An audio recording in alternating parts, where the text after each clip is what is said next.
magaalada Dhuusamareeb ayaa maanta waxaa laga daahfuray tababar looga hadlayo askaraynta caruurta iyo ka hortagga cudurka coronavirus. Tababarkan ayaa waxaa soo qaban qaabisay wasaaradda gaashaandhigga Soomaaliya iyadoo loo qabanayo saraakiil ka tirsan ciidamada kuwaasi oo ku sugan magaalada Dhuusamareeb ee xarunta maamulka Galmudug. haddana saddexdan maalmood waxaan ka faa'iideysan doonaa qaabka ula tacaali lahaayeen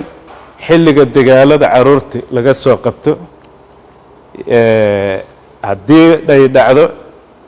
caruurta dagaalada lagu soo qabtay sida ula macaamili lahaayeen caruurta horta qoritaanka taas waxaan ka sameynay biometric iyo fargal waa soo dhamaatay hadda kadibna uma malaynay markuu ciidan qorayo in askar caruur lagu daro laakiin tan ugu daran waa lixdii goboodfal iyo qaabka ciidanka uga hortagi lahayn waxaana isla meel dhigi doonaa maalmaha soo socda haddii la yiraahdo saddexda maalmood ayaa wax badan ka fahmi doonaa seminaarkeen wuxuu ku saabsan yahay horumarinta iyo wacyigelinta iyo fahanka ka hortagga askaraynta iyo coronavirus.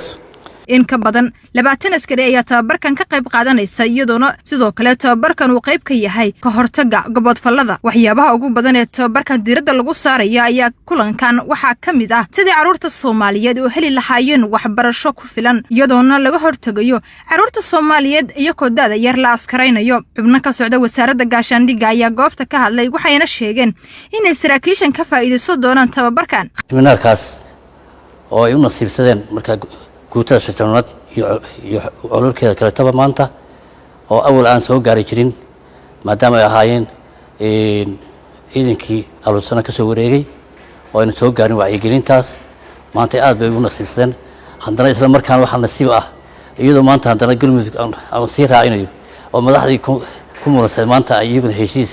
ay ku gaareen inay Galmudug ay noqoto hal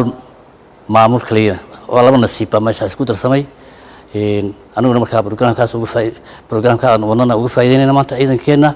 iyo sida ay dhibaatada caruurta ay leedahay loo badbaadin lahaa iskana badbaadin lahaa. qaar ka mid ah ka qaybgalayaasha tababarka ayaa sheegay inay ku faraxsan yihiin tababarkan loo qabtay. seminaarkii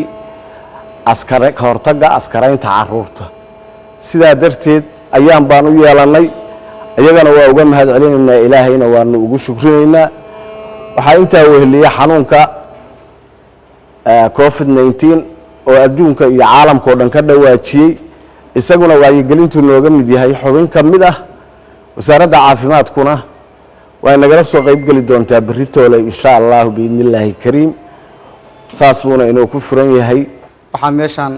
casuumaadan sharafta leh seminaarkan saraakiisha guutada 15aad iyo ururkeeda guutada 15aad iyo ciidanka guutada 15aad iyo ururkeeda meeshan seminar lagu qabanayaa seminaarkaas oo ah ka hortagga caruurta askaraynta caruurta daayarta iyo cudurkan dhibka badan ee caalamka wareershay ee la dhaho COVID-19. Fartuun Maxamuud Axmed, Fartuun Filsan, 5 Somali TV, Dhuusamareeb.